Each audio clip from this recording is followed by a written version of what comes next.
चलो।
Okay.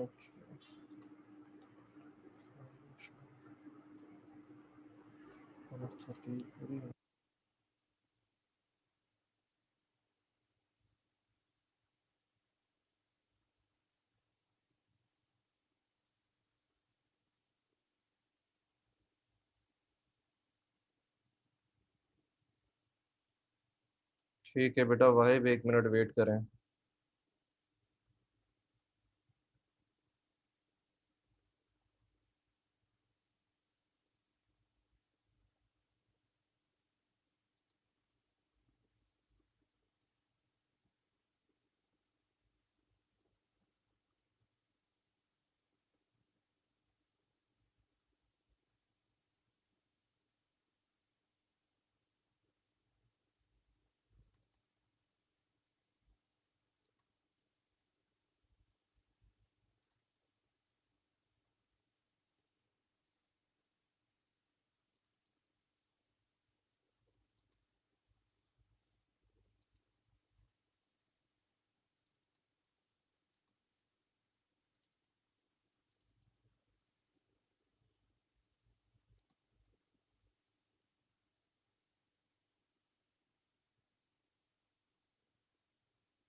जी class बेटा, किस किसने कर लिया? वाहिब उमर, स्क्रीन शेयर करो।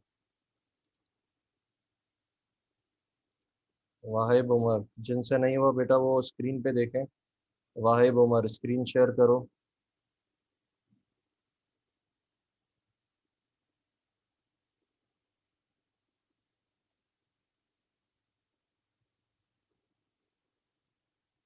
ठीक है बेटा, क्या किया है, फुटबॉलर बनाया है और रोनाल्डो बनाया है। उसके अंदर प्ले फुटबॉल का एक मेथड है। उसके बाद आपने फुटबॉलर जो है उसको रोनाल्डो से आपने इनिशलाइज करवाया, उसके बाद प्ले फुटबॉल कॉल करवाया और डॉट प्ले फुटबॉल। ठीक है, बिल्कुल सही है। इसके अलावा किसी ने कंप्लीट किया है, सालेक रफ़ीक जी, शेयर करो, स्क्रीन शेयर करो, सालेक रफ़ीक।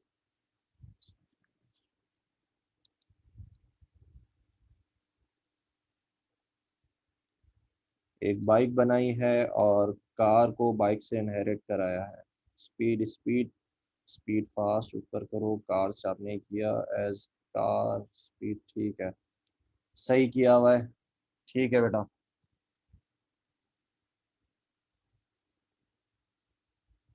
बिलाल स्क्रीन शेयर करें।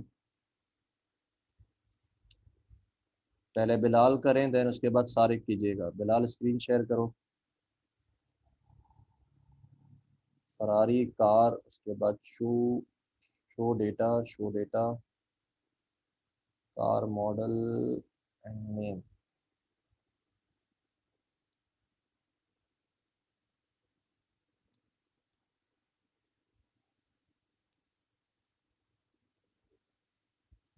ठीक है, ये एग्जाम्पल भी सही है लेकिन ज़्यादा कॉम्प्लेक्स है बेटा बिलाल, थोड़ी मुश्किल है। जी सारिक शेयर करो।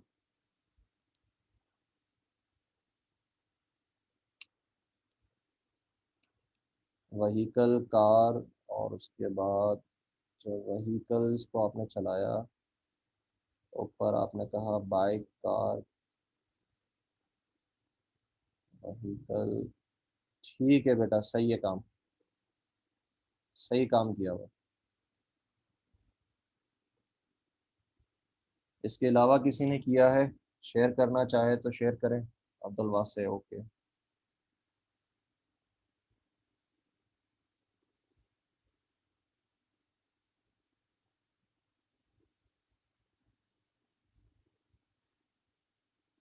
ह्यूमन, उसके बाद ह्यूमन को वासे, वासे से जो है स्क्रॉल करें नीचे बेटा, वासे। ठीक है, सही है बेटा।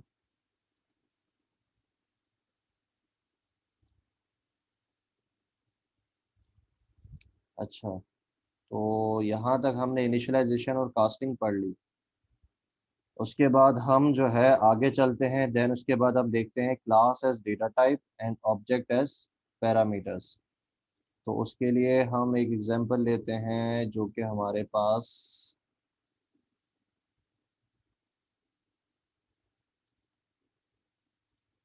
यहाँ पे, हमारे पास एक क्लास है एनिमल की। अब यहाँ पे मैं क्या कर रहा हूँ, यहाँ पे ज़रा देखें इस चीज़ को, मैं एक मेथड बना रहा हूँ, पब्लिक स्टैटिक वॉइड शो, या हम शो करते हैं इसको। अब इसमें इंटीजर ए मैंने एक लिया और console डॉट राइट लाइन क्या कर रहा है, ए को शो कर रहा है। अब जब मुझे इसको कॉल करना पड़ेगा तो मैं इसको यहाँ पे एक इंटीजर बनाऊंगा, integer a is equals to 10, और इसमें ए पास कर दूंगा। ये बात सबको समझ में आ रही है। अब मुझे ये बताएं कि इसके अंदर हमारे पास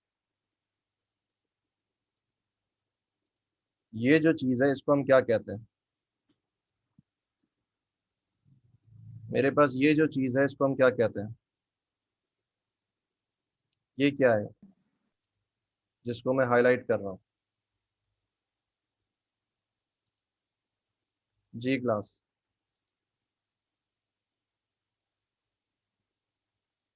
ओके, जो लोग डेटा टाइप कह रहे हैं वो बिल्कुल सही कह रहे हैं, जो लोग डेटा टाइप कह रहे हैं वो सही कह रहे हैं।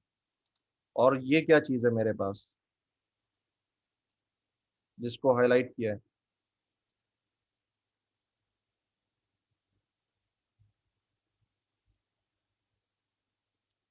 हाँ, वेरिएबल तो है, लेकिन अब यहाँ पे वेरिएबल को हम जब मेथड के अंदर पास होता है तो उसको क्या कहते हैं। बिल्कुल ठीक कह रहे हो। तो हम क्या कर सकते हैं, हमारे टॉपिक का नाम क्या था, class as data type and object as parameter. तो एग्जैक्टली जैसा नाम बता रहा है वैसा ही काम है। हम क्या कर सकते हैं यहाँ पे, हम यहाँ पे हमारी जो क्लास होती है उसको एज अ डेटा टाइप ले सकते हैं। मतलब यहाँ पे अगर मैं कहूँ कि यहाँ पे एक ऑब्जेक्ट आएगा पैरामीटर के अंदर, जिसकी डेटा टाइप क्या होगी, एनिमल होगी। और उसके अंदर जो है मैं क्या पास करूँगा, ऑब्जेक्ट पास करूँगा किसका, एनिमल का। तो यहाँ पे हमने एक एनिमल बनाया, O B is equal to new animal is जी खातिर करना, एनिमल के my hello, okay। हमने एनिमल का ऑब्जेक्ट का नाम रखा है एन, उसको हमने यहाँ पे पास कर दिया एन को। अब यहाँ पे देखोगे डेटा टाइप कौन सी है, एनिमल की है। और यहाँ पे ऑब्जेक्ट जो है एज अ पैरामीटर पास हो रहा है। तो जब मैं इसको चलाऊंगा तो क्या होगा स्क्रीन पे, ए डॉट वॉक,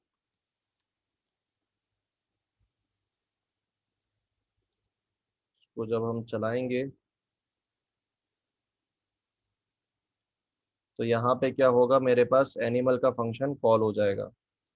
तो यहाँ पे हमारे पास जो क्लास है उसको as a data type use किया, और उसका ऑब्जेक्ट जो था वो एज अ पैरामीटर हमने लिया। ये कॉन्सेप्ट क्लियर हो गया सबको। आप जो है अपनी क्लास को एज अ डेटा टाइप भी यूज कर सकते हो और उसके ऑब्जेक्ट को एज अ पैरामीटर पास करवा सकते हो। सिर्फ एक बच्चे को क्लियर है, बाकी बच्चों को क्या स्टेटस है।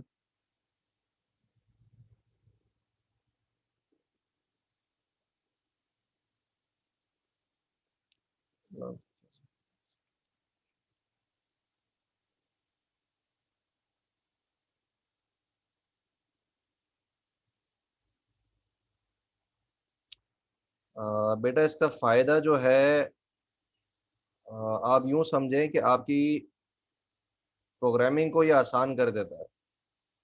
ठीक है, कैसे आसान करता है, अभी हम ऑब्जेक्ट एरे पढ़ेंगे तो आपको समझ में आ जाएगा कि जब हमारे पास डेटा टाइप, हम क्लास को एज अ डेटा टाइप देखने लगते हैं तो उससे हमें क्या एडवांटेज मिलता है। साले ग्राफिक, ठीक है।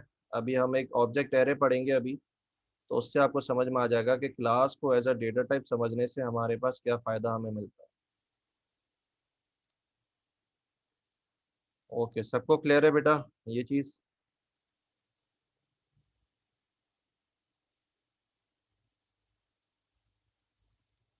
ठीक है, अगेन 10 मिनट दे रहा हूँ, अपनी मर्जी से कोई एग्जाम्पल बनाएं और उसको फिर जो है करके मुझे दिखाएं। 10 मिनट दोबारा दे रहा हूँ, class as data type, object as parameter, example एक बनाएं और उसको चला के दिखाएं। 10 मिनट आपके पास।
ठीक है भाई बेटा, ओके।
वाई बूमर करना यह है, एक क्लास बनानी है और उसके बाद एक मेथड बनाना है जो कि उस क्लास के बाहर होगा, और फिर उसके अंदर पैरामीटर लेना है ताकि उस क्लास का ऑब्जेक्ट एज अ पैरामीटर आ जाए, और फिर उसके किसी फंक्शन को कॉल करके दिखाना है। साले रफीक बेटा, अगर उसी क्लास के अंदर आप मेथड बनाओगे तो फिर ऑब्जेक्ट कैसे पास करवाओगे? ऑब्जेक्ट पास करवाने का फ़ायदा कुछ दिखता नहीं है। तो कोई और क्लास बनाए, जैसे मैंने प्रोग्राम की क्लास में ये फंक्शन मेथड बनाया है, आप भी आउटसाइड ऑफ द क्लास बनाएं इस मेथड को।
मतलब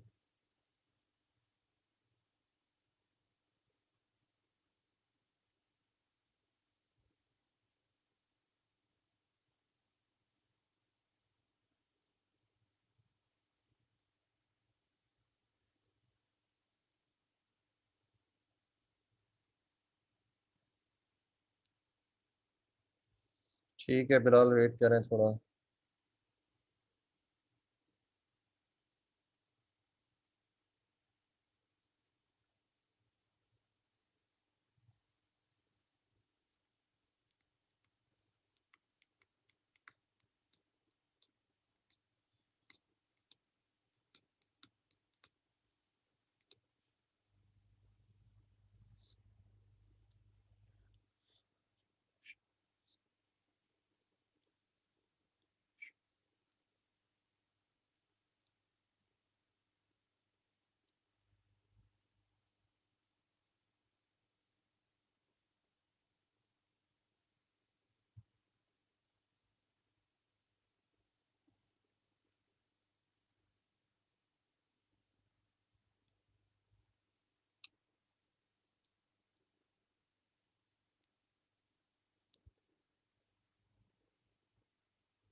जी क्लास। बिलाल बेटा स्क्रीन शेयर करो। बिलाल स्क्रीन शेयर करो।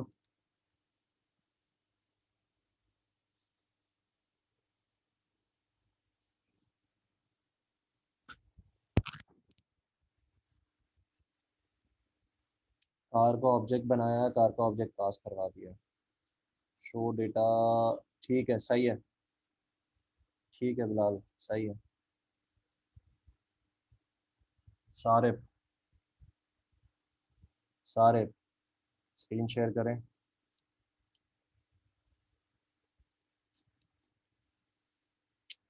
MTR पास करवाया, लेकिन पास कहाँ पे करवाया? ठीक है, सही है बेटा। बाइक के अंदर बाइक का ऑब्जेक्ट ही पास करवा रहे हो? देखो वही बात हो जाएगी ना। चलो ठीक है, इट्स फाइन, ठीक है।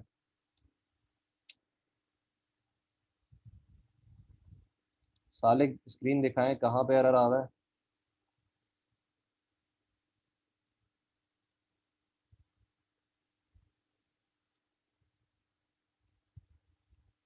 अच्छा, आपने बेटा प्रॉब्लम ये है कि आपने क्लास के अंदर क्लास बनाई हुई है।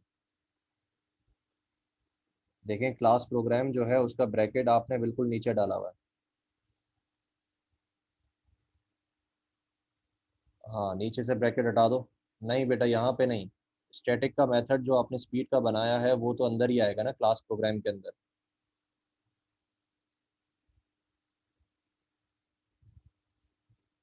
यहाँ से एक ब्रैकेट हटाओ।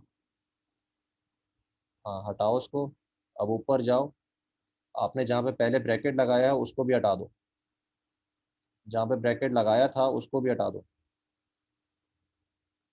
हाँ जी। अब इस ब्रैकेट को इस मेथड के नीचे लेके आ जाएं। हाँ, यहाँ पर। ठीक है। ओके, अब आपके पास जो है इज लेस एक्सेसिबल देन। अब चलाओ उसको, कोड को। चल गया। ठीक है। अब कौन है? अवेश जी, अवेश शो करो स्क्रीन।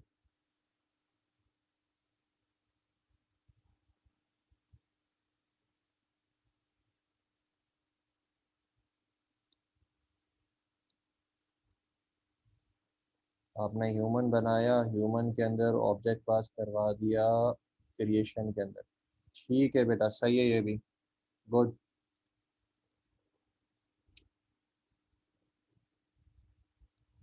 अच्छा, अब हम क्या करेंगे? अब हम जो है हमारा ऑब्जेक्ट एरे पढ़ेंगे।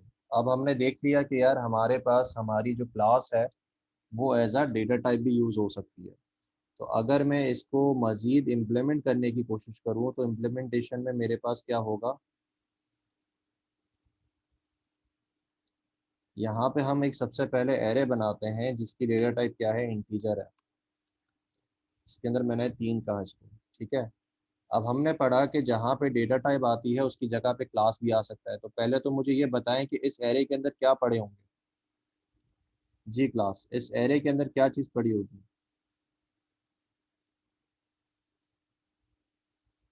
ये जो एरे बनाया है बेटा, इसके अंदर क्या पड़े हुए हैं? किस चीज़ का एरे? Numbers, integers. ठीक है। अब अगर इसको मैं यूं चेंज कर दूं कि मेरे पास जो एनिमल की क्लास है मैंने उसको रिप्लेस कर दिया बाय द डेटा टाइप। अब इसके अंदर क्या पड़ा होगा?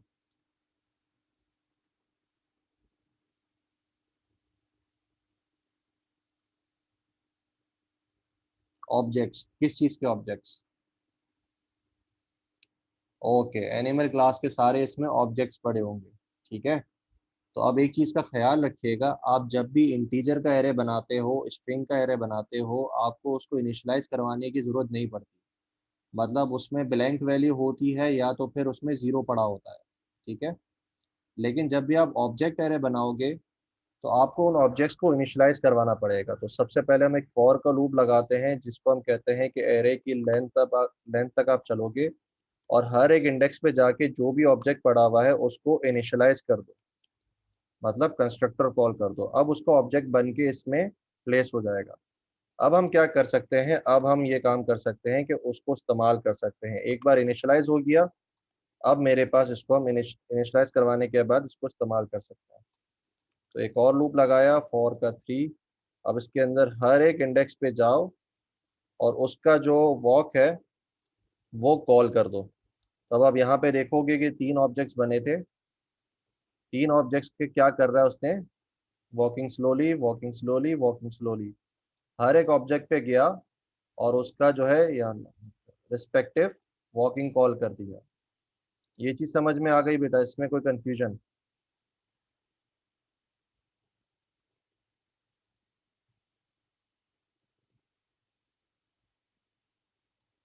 अब एक काम करते हैं, इसके अंदर हम एक स्ट्रिंग बनाते हैं, पब्लिक स्ट्रिंग नेम। अब मैं क्या करता हूँ, इंस्टेड ऑफ वॉक मैं उनका क्या करवाऊंगा, मैं उनका नेम प्रिंट करवाऊंगा। ठीक है, एरे आई डॉट नेम, अरे आई डॉट नेम, नेम क्यों नहीं आ रहा यहाँ पे नेम? हाँ ठीक है, क्योंकि यहाँ पे मैंने डॉट की बजाय ये लगा दिया। अब हम क्या कर रहे हैं, अब यहाँ पे एक चीज देखो बेटा, अगर मैं यहाँ पे इसको जो है dot name is equal to tiger, array 1 dot name is equal to elephant, array 2 dot name is equal to eagle, तो यहाँ पे क्या होगा, मेरे पास पहले वाले का नाम टाइगर हो जाएगा, दूसरे वाले का एलिफेंट, तीसरे वाले का ईगल। लेकिन यहाँ पे जैसे ही मैं इसको चलाने लगूंगा तो प्रॉब्लम क्या आएगी, वो कहेगा कि आपके पास आपका ऑब्जेक्ट जो है वो नल पड़ा हुआ है। क्यों? क्योंकि अभी हमने पढ़ा था कि इनिशियलाइज करवाना लाजमी होता है, तो पहले इनिशियलाइज करवाओगे उसके बाद आप उसके ऑब्जेक्ट्स को इस्तेमाल कर सकते हो। यहाँ तक बात समझ में आ गई? तो अब ये जो है मेरे पास, मैं जो नाम सेट कर रहा हूँ, नाम सिर्फ तभी सेट हो सकते हैं जब मेरे पास ओके, कहीं करने, एक बार मैं उनको इनिशियलाइज करवा चुका हूँ तभी जो है उनके नाम यहाँ पे सेट हो सकते हैं। ठीक है, तो सेट नहीं हो रहा इंडेंटिंग, हाँ अब ठीक है। तो यहाँ पे मेरे पास जो है, पहले इनिशियलाइज करवाया सारे ऑब्जेक्ट्स को, उसके बाद नाम सेट किए। अब मैं इसको चलाऊंगा तो अब कोई एरर नहीं देगा और एक एक करके सबके नाम यहाँ पे मेरे साथ मेरे पास प्रिंट कर देगा। ये चीज़ समझ में आ गई बेटा? एग्जाम्पल क्लियर है ये वाली? जी क्लास।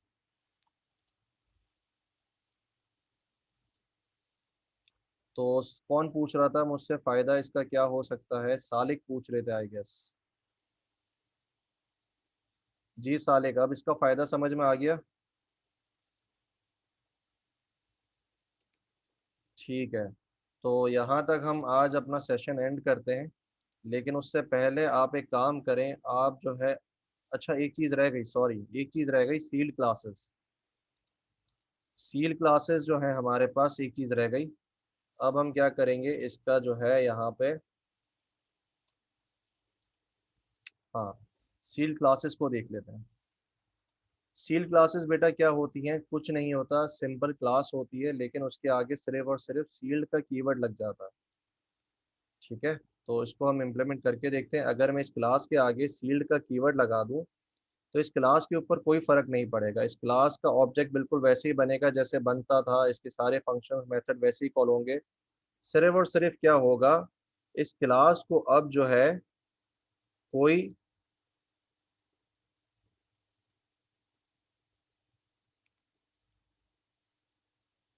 इनहेरिट नहीं कर सकता। ठीक है, यहाँ पे देखो सील्ड का कीवर्ड लगा। अब इसको अगर मैं इनहेरिट करने की कोशिश करता हूँ तो इसको कोई भी क्लास इनहेरिट नहीं कर सकती। सील्ड का मतलब ये होता है कि इसको हमने सील कर दिया और इस क्लास को कोई इनहेरिट नहीं कर सकता। इनहेरिट करोगे तो एरर देगा। तो हमें जब भी इनहेरिटेंस किसी क्लास की ब्लॉक करनी हो तो हम क्या करते हैं, सील्ड का कीवर्ड लगा देते हैं। ठीक है,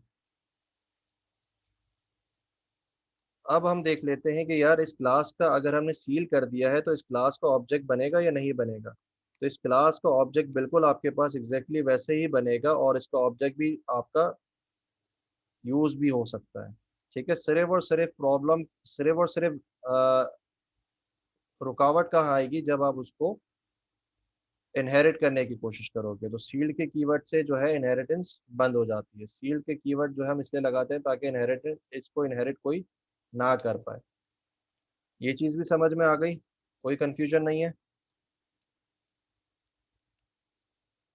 जी बेटा, रिप्लाई करें सारे।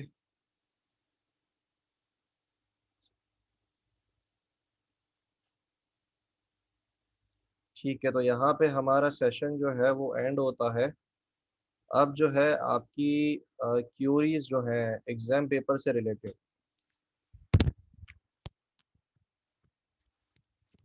उनको देख लेते हैं।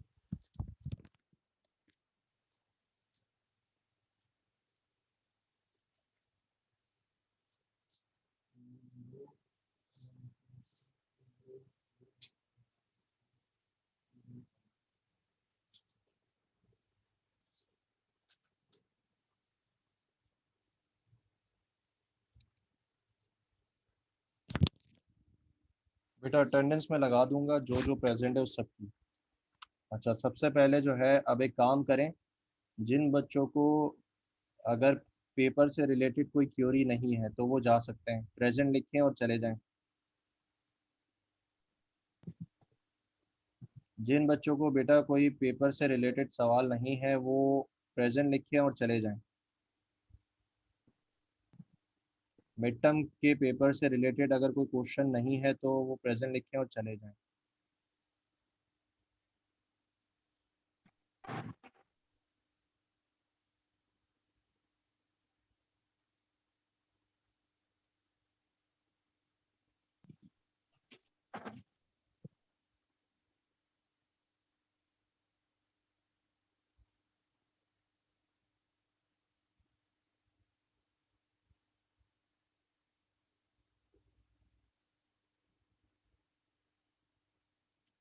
ठीक है बिलाल, क्लास में रुको। अगर सवाल करना है तो क्लास में रुको।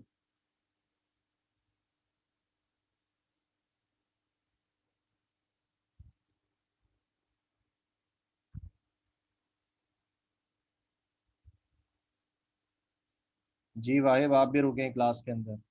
फजीला बेटा आप भी रुको क्लास के अंदर।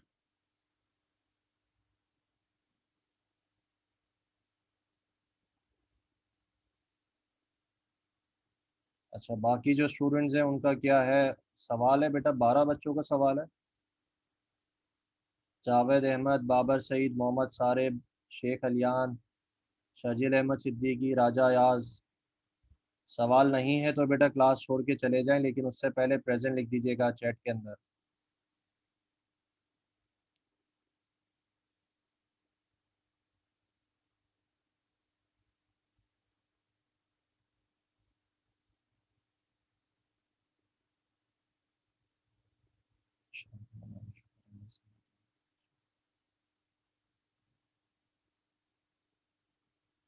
एक मिनट रुको बेटा वाहिब।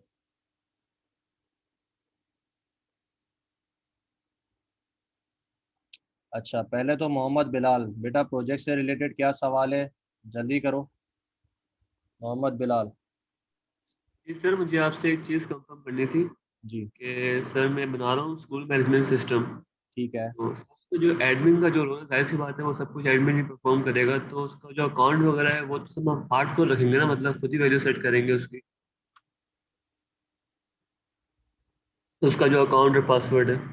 जी जी जी, वो तो बेटा खुद एंट्री करोगे ना उसको तो। और सर एक और चीज़ है कि जब भी हम किसी क्लास को इनहेरिट करते हैं, हाँ। तो क्या ये ज़रूरी है कि उसमें फंक्शनैलिटी भी हो कोई चीज़, जैसे फील्ड मेथड से भी, फील्ड एट्रीब्यूट्स वगैरह से भी आप इनहेरिट कर सकते हो? जी बिल्कुल बेटा, ज़रूरी नहीं है कि उसमें कोई फंक्शनैलिटी हो, आप सिर्फ एट्रीब्यूट्स को भी जो है इनहेरिट कर सकते नहीं सर, बस यही सवाल पूछना था। हो। ठीक है। अच्छा सालिक रफ़ीक बेटा, सवाल करो। क्या सवाल करना था आपने? सर जो 10 यूज़र डिफाइंड क्लासेस बनाई हैं वो क्लास अलग से ऐड करवाएंगे या सेम फॉर्म में रखकर क्लास बनानी है? बेटा उसको आपकी मर्जी है, लेकिन बेटर यह है कि आप अलग अलग, जिस तरीके से आपको लैब के अंदर बताया गया है कि कौन सॉल्यूशन एक्सप्लोरर में जाके न्यू आइटम करके उसमें ऐड करो क्लास, तो उस तरीके से बनाएं प्रोजेक्ट तो आपके लिए आसान होगा। तो हर एक की अलग अलग फाइल, क्लास की फाइल बना लें। ठीक है। समझ आई बात? ओके। अच्छा, अब बेटा पहले तो फजीला आप बताएं, आपके जो है 4.5 मार्क्स कटे हैं। ठीक है फजीला, आपके जो क्वेश्चन नंबर 1 है उसमें 3 मार्क्स हैं। सुन रहे हो बेटा फजीला? Yes sir. ओके। उसके बाद क्वेश्चन नंबर 2 में पूरे मार्क्स हैं, क्वेश्चन नंबर 3 में पूरे मार्क्स हैं, क्वेश्चन नंबर 4 में जो है 2.5 है। अब क्यों है वो मैं आपको बता देता हूँ। आपको स्क्रीन दिख रही है बेटा?